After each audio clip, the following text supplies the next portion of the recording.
100, the Coach Jones Show. This morning we got our man, QB1, Virgil Gates. I tell you, how you doing this morning, Virgil? Pretty good. How about yourself? Not too bad. How you doing, Coach Jones? Doing great, man. Excited to be here. You know, we just got off a big win over Pleasant City North.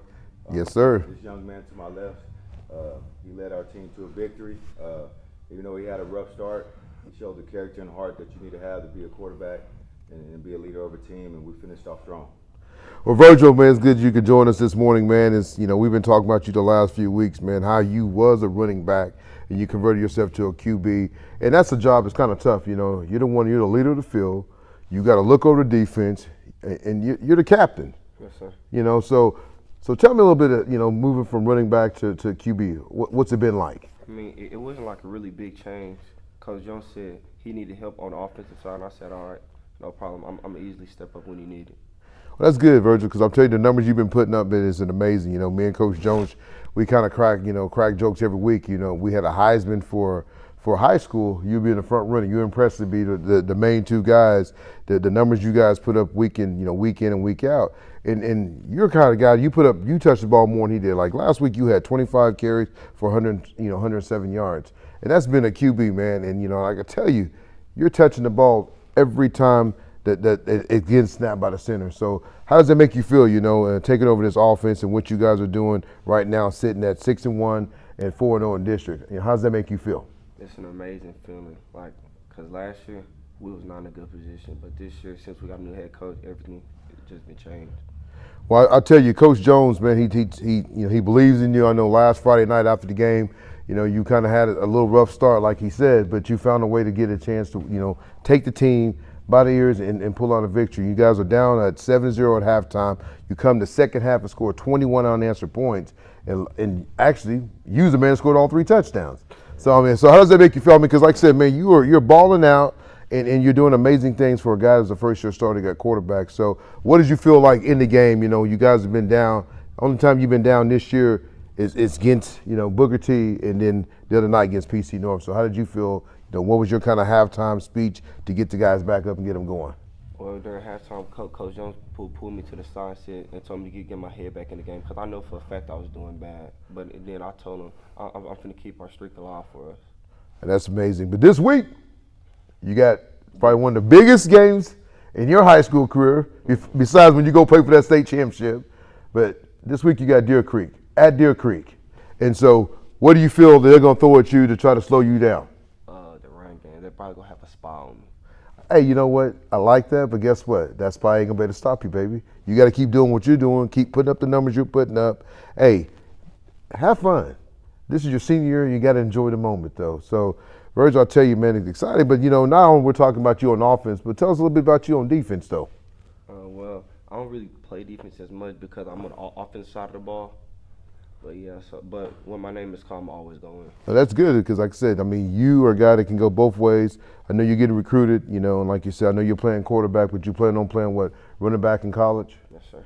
Is there a specific school that you like to go to, or you're just like, hey, everybody, I'm open, come get me? As long as it's D1, it don't matter where I go. Hey, you know what, and that's a good deal, and good thing about having Coach Jones here because, me and him kind of talked even last night on the phone.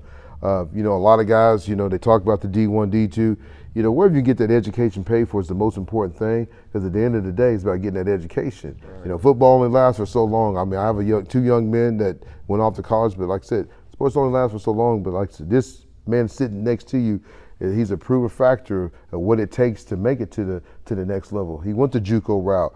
Then he went to D1 and he had so many offers. But at the end of the day, if the D1 don't come and it's a D2 or a junior college, hey, that's a good road to take because your coach is a proven factor that, hey, you can make it out of the junior college rank. We sat and laughed last night on the phone, probably about 20 minutes about junior college. But, I'm not saying you're going to take that junior college route, but I know sometimes men get caught up like, oh, I got to have this D1.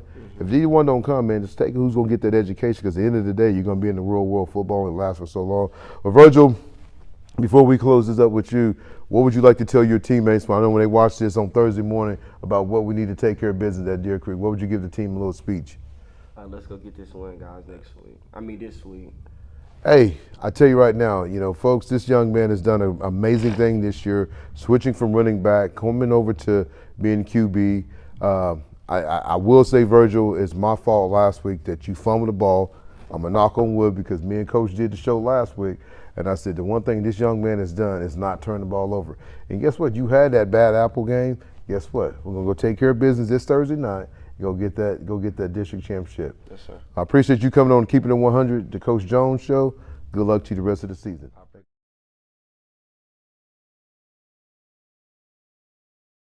Welcome back to Keep It 100, the Coach Jones Show on this Tuesday, beautiful morning. Coach Jones, how you doing this morning, sir? Doing great, man.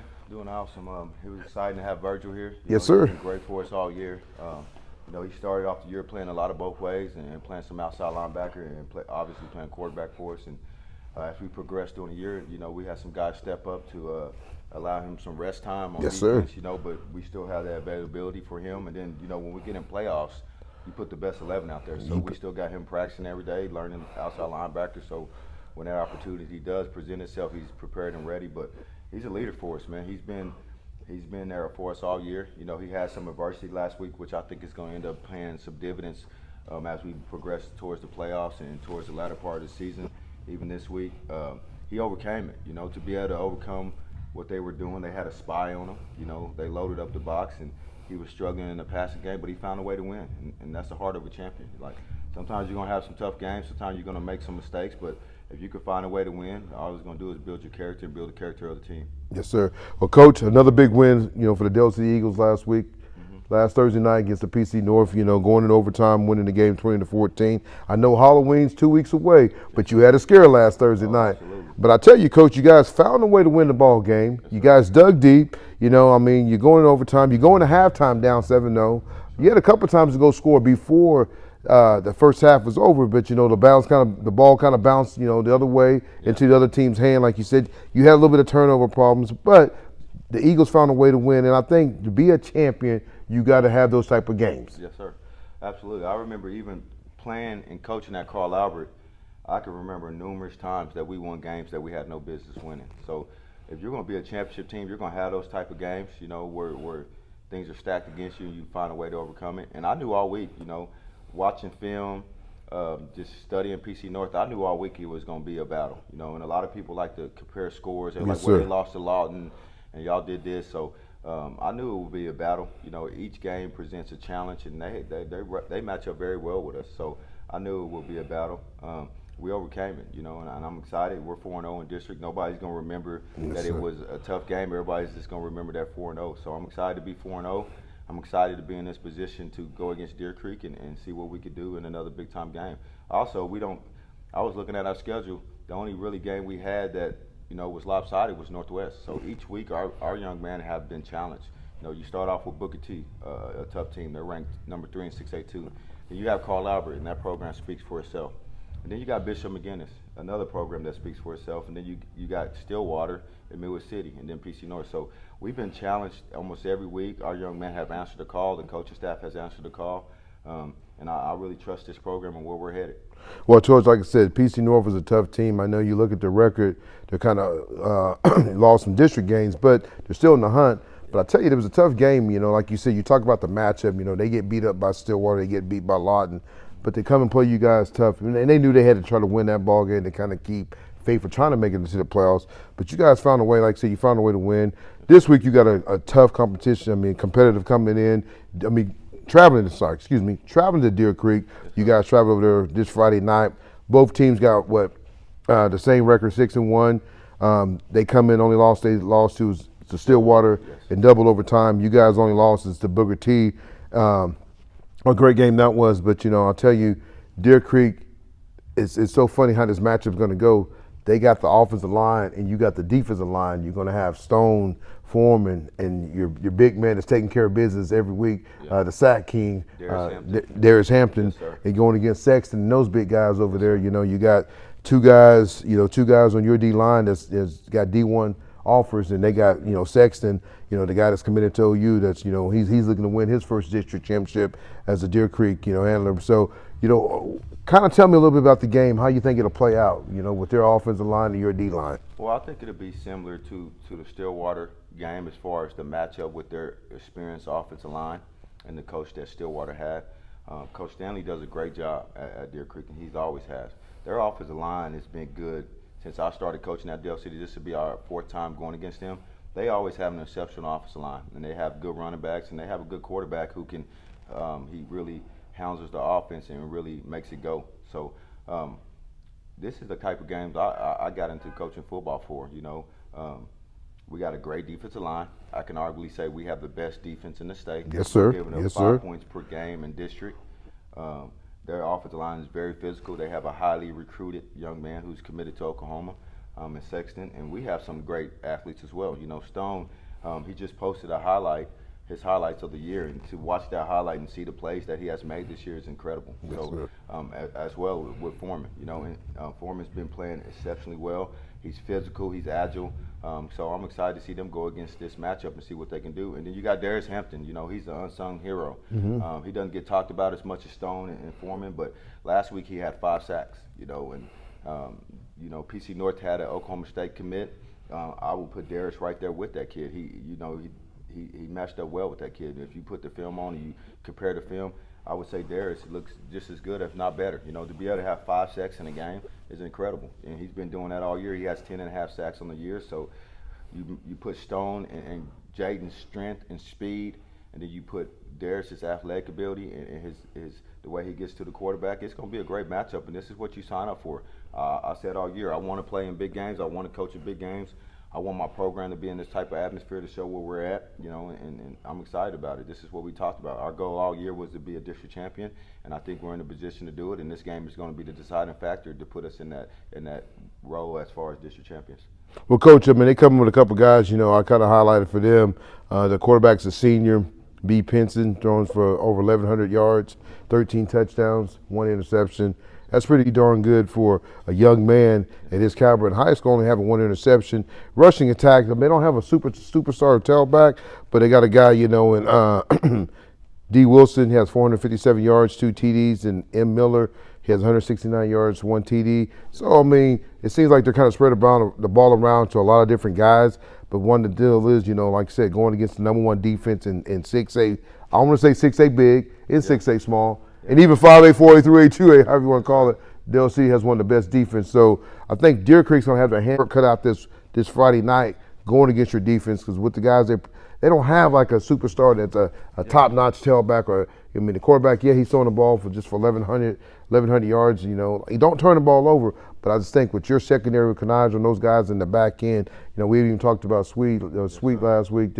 His 2 great interceptions that helped secure the win. 2 great interceptions right before half and right at the end of the game. So I just think that this is going to be an evenly matchup, but I think you guys got a little bit more athletic. Only thing me and you both have talked about, only thing that scares me, I just hope it don't get flag crazy that that it's one-sided, that they're going against Dell City, because you know how it is. I'm a firm believer, man. People always have home field advantage, but I think the Eagles can come out top. But Coach, if you do get this district championship, it'd be the first since when, 2009? 2012. 2012. One district was 2012, and obviously we have to win this one. Then Yes, we have sir. to go on the road again and beat U.S. Grant. So we're getting close to that goal.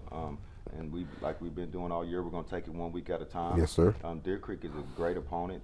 They do a great job. They don't have any superstar caliber players, and I don't mean that in disrespect. No. But they do it by committee. Yes. They have a bunch of good players. Blue that do collar things workers. right, that play fundamentally sound, and like you said, they're blue collar, and they're going to put their pads on and they're going to hit you, and it's going to be a physical game, and they win by a team type effort. They don't have a whole bunch of guys that are at the skill position that's getting recruited, that's talented like they had in the past. They don't have some great tailbacks. So that shows the kind of heart they have, and that shows the coaching ability that they have and where they stand as a program. So it's another great test for the Dell City Eagles to see where we're at as a program, to be able to go out there and play a disciplined team. Yes, sir. Play a team that's fundamentally sound and physical. In the past, people would say, well, Dell City's unsound. They do have athletes. They do have speed. Let's get out there and play physical with them, and let's play fundamentally sound, and let's play discipline and see where we land up. But this is a different Dell City team. Different ball club. We're fundamentally sound. We're going to be disciplined. We're a physical football team, so we're ready to match a team that is the caliber of Deer Creek, and then we're also ready to match a team who has athletes. So I like where we're at as a program. Win or lose, I feel like this is a special team, and I feel like we're going to do great things this year. Yes, sir. I truly believe that. But going into week 8, coach, you got 5 teams battling, 6 teams battling for that 4 spots. You guys are in great position. I think you already got playoffs secure. But you got Deer Creek, you got Stillwater, you got Millwood City, you got Lawton, you got PC North. One of the big games this week, you got PC North and Millwood City. Yes. The loser of that game is probably going to be out of the playoffs. Yes, and then those are 2 teams you've already knocked off that were highly contenders. PC North was a highly contender team that people could say could play for the 6A small state championship. And and you knew how good they were going into last week. You even said it, hey team, I just kind of feel, I feel different about this game. Yeah. But Del City found a way to do it. So I just think, like I said, this Friday night is going to secure where everybody's going to fall at. And then on the other side, you got a big game with Choctaw and Sand Springs. The loser of that game might end up becoming the 3rd seed that could face, Del City or, in the first round. So Deal Creek, yeah. So it's kind of getting exciting, coach, these next, few weeks, man. Like I said, you got to take care of business this Thursday. This Friday night, then go on into next 2 weeks with U.S. Grant and Lawton. But let's look at some of the offensive side of the stats. You had Virgil, the young man we had on here earlier. Another great ball game. Granted, he might have had a couple turnovers, but at the end of the night, he found a way to get Del City to win. 25 carries, 107 yards. Ethan Lawrence, another great night. 14 carries, 104 yards. Then Jason Smith, the big outstanding linebacker. Folks, if you listen to this show, check out this young man. He's a grown man. I'm just telling you right now. He's a grown man playing both sides of the ball. He finished up with 15 carries, 85 yards. That's 3-headed monster that you have back there. So whoever is trying to spy on Virgil, you still got to worry about these 2 men right here, and Kanigel been on the outside, so, and then Foreman playing the tight end. So tell me a little bit about the offense. I know the passing game wasn't there, but you really don't need to pass when you can put up these kind of numbers. Absolutely. And PC North did a good job scheming us, and it's crazy how football is a game of inches. Yes, sir. We were on the 1-yard line, and Virgil was 1 slip away from going 99 yards. And I think that may change the momentum. That may change PC North's approach as far as how the kids were excited and thinking they could play with us. But that football is a game of inches. What Virgil brings to the table as a quarterback is amazing. To be able to run consistently for over 100 yards and people know it's coming shows what kind of talent he is. And as a coaching staff, we got to do a better job of implementing some things in the passing game to help him out. And I feel like we're doing that this week, and we'll see how it turns out. But I think once we implement some things to help him out, get him outside the pocket, it's only going to help benefit him in his run game. People are starting to use a spy on him. Yes, but like you said earlier, I would take Virgil against anybody's spy any day because he's a terror to tackle in open field, and he showed that in the 4th quarter with those 3 touchdowns. Then you go to Ethan Lawrence. Ethan Lawrence has consistently been a big play guy for us all year. Anytime he touches the ball, great things happen. I think he's averaging over 7 yards a carry on the year. So yes, when we can get the ball into his hands, it's amazing. And he also starts safety. Sometimes that gets left out. Yes, he's sir. doing a great job at safety. He's covering well. He's making great tackles. So that it helps us to be able to have a Virgil and have a Jason to be able to let Ethan get that rest and keep his body healthy through the duration of the year. Then you go Jason Smith. He's a ram. He's a big old bull. I'm telling you, there's a couple times last Thursday night. If he just makes one cut, he's in the end zone. Yeah. But I think that guy looks to go hit somebody, man. He wants to punish somebody, man. It's just crazy how that is, though. But I couldn't imagine I think back when I was in high school at 180 pounds, and I couldn't imagine tackling somebody at 240 pounds. He reminds me of a guy I played with, Johnny Bazell. Yeah. He reminds me of that style of player. So having those 3 guys really allows us to. First, the most important thing is it has allowed us to be healthy. Neither one of those guys have had to carry the bulk of carries all year, and that's going to play off in the playoffs.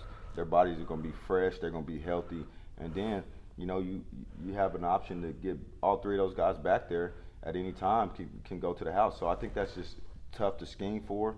It's tough for opponents, and it helps them. And they've really been selfless. Most guys have been like, well, I want to be the star guy. No. But they are very selfless. They don't care who gets the notoriety. They don't care who gets the pub. So I'm excited to see those guys continue to grow. We didn't do much in the passing game, but I do want to give a shout out to our receivers. Yes, sir. They've been positive all year. They haven't been getting the catches that they probably should be getting. and they don't complain about it. They're not negative, and they go out there and block their butts off, and they practice hard all week. So the receivers are doing a great job too, and I really think their time is coming. Each one of those guys are going to have an opportunity to make some big catches to be able to help us out. Yes, So sir. it's the future. Well, Coach, like I said, you finished up on the offensive side with 50 carries, 296 yards. I know last week Mill City kind of held you to 187, but you're back at that 300 mark against a great defense like PC North. So that's just outstanding. On the defensive side of the ball, man, I shake my head and I tell folks this is why this team is the #1 defense in the state of Oklahoma. I'm going to put hands down. I'm telling you, I know I bet on chicken sandwich, but on this chicken sandwich, I'm going to win. This is the best defense in the state of Oklahoma. No class. I know everybody talk about Bigsby. Everybody talk about, the Stillwater Zombie. But this team right here, man, this is just how crazy it is. A. Carter, 9 tackles. J. Smith, 6 tackles. B. Abraham, I always get his name. Adama. I'm going to get that name right before the year's over. 6 tackles. K. Thomas, 5 tackles. Foreman, 4 tackles. Sweet, 4 tackles, 2 interceptions. 2 big interceptions, Coach. I mean, big interceptions that turns the game around. Hampton, 5 sacks. I mean, it's crazy. Jay Howard, 6 tackles. And then I think when I counted up, you had 26 tackles for a loss. I mean, that's like the Bears 85. Oh, it's unbelievable. I mean, I know you being a defensive mind coach, you have to be like, holy cow. Yeah. I'm telling you right now, if I'm a team facing you, where do you go? Because everybody can tackle. Yeah. And everybody talk about OU. Yes. OU, and this is, they're a Division I football team. But you got high school kids wrapping up and making tackles. Yeah. We got college guys that's supposed to be trying to get to the next level, can't tackle. So what do you do? I just want to ask you, what's the secret? Well, it started 4 years ago. When I came here, we started the swarm mentality. We wear the swarm jerseys during practice. They have to earn them, and it has a number 11 on it, which means 11 hats on the ball at all times. So we did a good job implementing that when I got here, and we also go by co-red, and they know we have standards, and one of our standards is run to the ball, be physical, make tackles, create turnovers, get after the quarterback. That's our mentality. Man. And our guys do a great job, and Coach Williams does a great job. When he came here, he implemented going full pads. A lot of people are scared to go full pads. Yes, sir. Today. We go full pads on Monday, and we tackle to the ground. We get in people's legs, we hit them, and guess what? We haven't been hurt. A lot of people think with all the technology and all the stuff with head injuries that you can't be physical. You can still teach a correct way to tackle and be safe and do a full go in practice, and that's what we've been doing all year, and Coach Williams gets the credit for that. So we go tackle and circuit on Monday, and we tackle to the ground. I'm talking about Jason Smith gets tackled in his knees, Ethan Lawrence gets tackled in his knees, Virgil, all our big-time players get tackled in their knees, and they go make tackles as well. Yes, sir. So what that does for you is it gets you prepared for Friday. If you don't tackle all week and you don't get into people's legs, and they're not used to having that type of contact, to me, it opens up the risk for injuries because your body's not used to it. So our bodies are used to that physical contact, so our kids are doing a great job with it. And then when you implement the stuff we have as far as a culture with swarming to the ball, having the co-red mentality, and then you bring Coach Williams' energy into it, and then you have our assistant coaches who are doing a great job. So it's a bunch of different things meshed together, and it's been great. It's been great to watch them. That was a character win, and the defense kind of won that game for us. They held them to 7-0, and they held them a couple goal line stands. Yes, sir. And they made an incredible play at the end of the first half to get an interception. They got 2 interceptions back to back. After we turned it over, Virgil fumbled once. They got the ball inside the red zone. We got an interception. The next series, Virgil fumbled again, and then they got another interception. Yeah. So that's what it's about. They had our back, and I love that about this team because it's a bunch of players that playing both sides of the ball.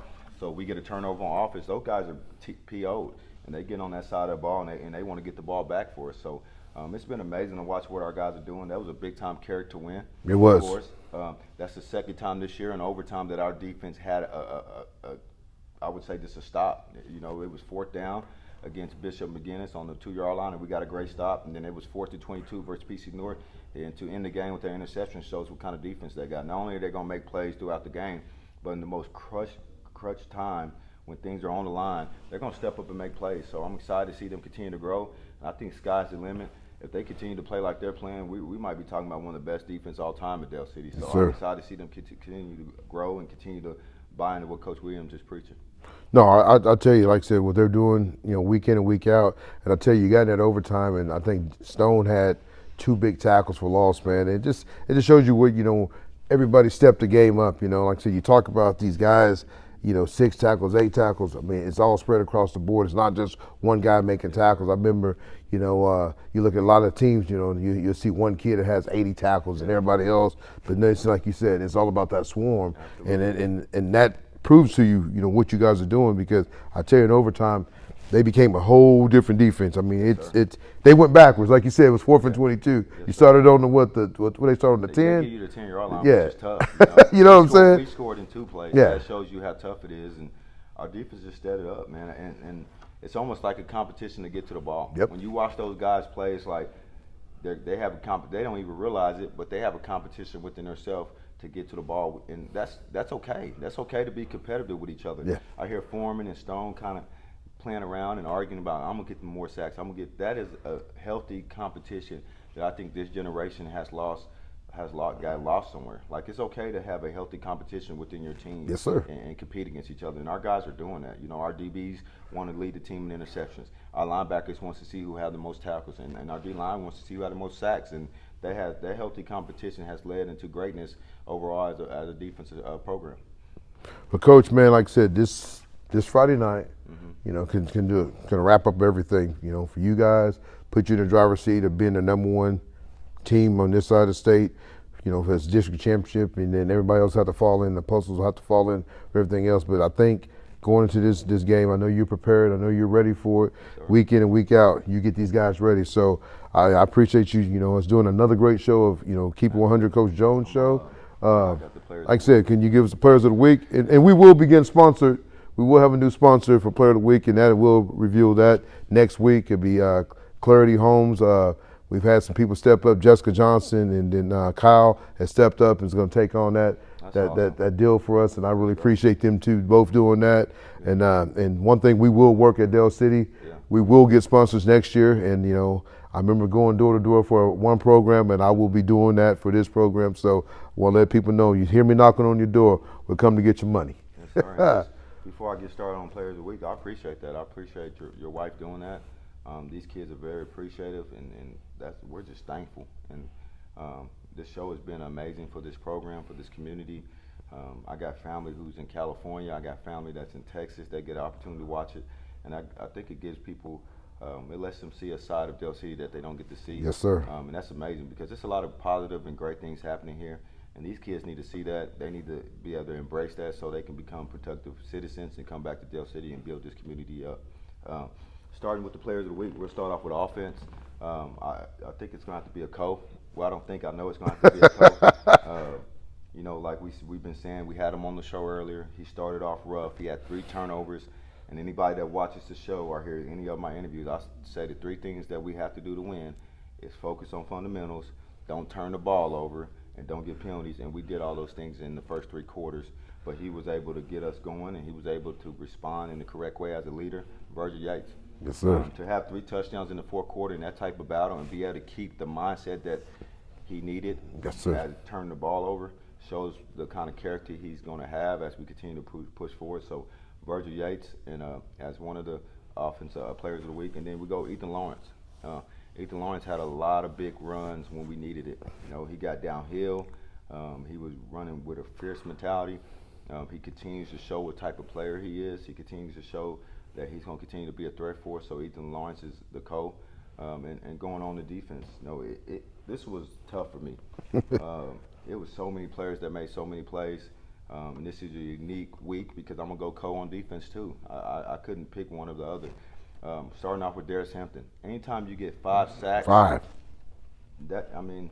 Yes, not only is it amazing because he has 10.5 on the year, so it's not like they didn't know who he was coming into the game. It's not like he was a player that snuck up on them. He was a player that they schemed for. He was a player that they knew about because he's been popping up on film. And to be able to go out there and still get 5 sacks shows the caliber of a player he is, and he plays with a relentless effort. And I actually picked him for, before my pregame interview, I picked him as Player of the Week because he was going against that guy from PC North, like not actually going against him, playing against him, but he wanted to show colleges that, hey, I'm just as good, if not better than this guy. He showed up. Yes, he talked about it and he did it. So I love that his attitude's all about action. And then also go with Jalen Sweet. He got tested early. When you play on the opposite side of a Nigel Thomas, is similar on playing on the opposite side of a Diggs at the Dallas Cowboys or a Deion Sanders, you're going to get tested. You'll get tested. Because people don't want to throw at Kanaja, because Kanaja's a 3-year starter. He's a Power 5 cornerback. So he got tested early on, and he gave us some big passes, and he gave us some big plays, but he had a short memory. I remember playing in college, our DB coach always said, you got to have a short memory. Short memory. You can't sit there and pout. You can't sit there and remember the last play. You got to move forward, and he did that. He got an interception inside the red zone in the second quarter, big time interception that kept them from scoring. And then in overtime, he was man up on one of their top receivers. I don't know if you haven't seen the play. It's on Facebook. It's on social media. It's a great play to watch. The ball was up there for grabs. It seemed like the PC North player had it. And he just snatched it out, and we got the win. Yes, so sir. I want to give that up to Darius Hampton and Jalen Sweet. Both of those guys have been making plays all year, and I'm excited to see them continue to do great things. And then for special teams, I want to give it up on special teams to, and it was tough because we had some tough things happen to us on special teams, but we kept going. We kept doing what we need to do, and I want to give it up to all the punt return team, and it's Braylon Adama. And this doesn't seem like a big deal, but we struggled with it in the past. Just fair catching it and helping out with field position. Yes, sir. Last year, the last couple of years I've been here, for whatever reason, our guys were scared to catch it, and we would let that ball bounce, and we would lose almost 20 yards of field position. I can't stress how important it is. So he made some important fair catches. He also did some great things when he returned it. So I want to give the special team player of the week to Braylon Adama. He's a young player. He's popping up on defense with Yes, sir. Every week. I think he's going to be a guy in the next couple of years that will be a big-time name because he's a great player. So those are our players of the week. Like I said earlier, I'm excited about this program. That was a big-time character win. I always want to give it up to the staff members, the teachers who are helping our kids out because education comes first. So the patience that they have in the classroom, the work ethic that they have as far as implementing education into these young men's minds is great. And then administration, they always do a great job with us, supporting us, and then the community. That was the largest crowd I've seen on the road since I've been at Dell City. That's good stuff. The stands were packed. It was loud. On that fourth down play when they were going in to win, I could not hear. So I know it hindered PC North, and that's what we need. We need everybody to come out this Friday and support us versus Deer Creek. They're going to have their friends there. It's going to be a packed house. We need our community there. We need our family and friends. This is the type of games we sign up for, and I promise you we're going to go out there and win or lose, we're going to put out a good product. We're going to make everybody proud, so I'm excited to see it happen. Well, Coach, like I said, I think you've done nothing but outstanding with this program, and these kids believe in you. They love you. Not only you're a coach, but you're a father figure to a lot of these young men, and that goes a long way. And you know as well as I know, some of these kids need that, and I think that you got these guys going in the right direction. I think they'll run through a brick wall or whatever you ask them to do. Your quarterback came to you at halftime and said, "Coach, I'm not going to let you down." And I tell you, man. Meeting this young man for the first time today, he has a lot of class, but that's all built from you, coaching this young man and teaching these guys. So, folks, we appreciate you watching another great episode of Keeping It 100, the Coach Jones Show. Like I told you last week, go vote for this man, Coach of the Year. Can't nobody touch him. I'm telling you right now. Yes, I have jumped on the bandwagon. I'm riding, but I'm telling you, guys done a great job with these young men. So we'll see you next week after we win district championship. See ya.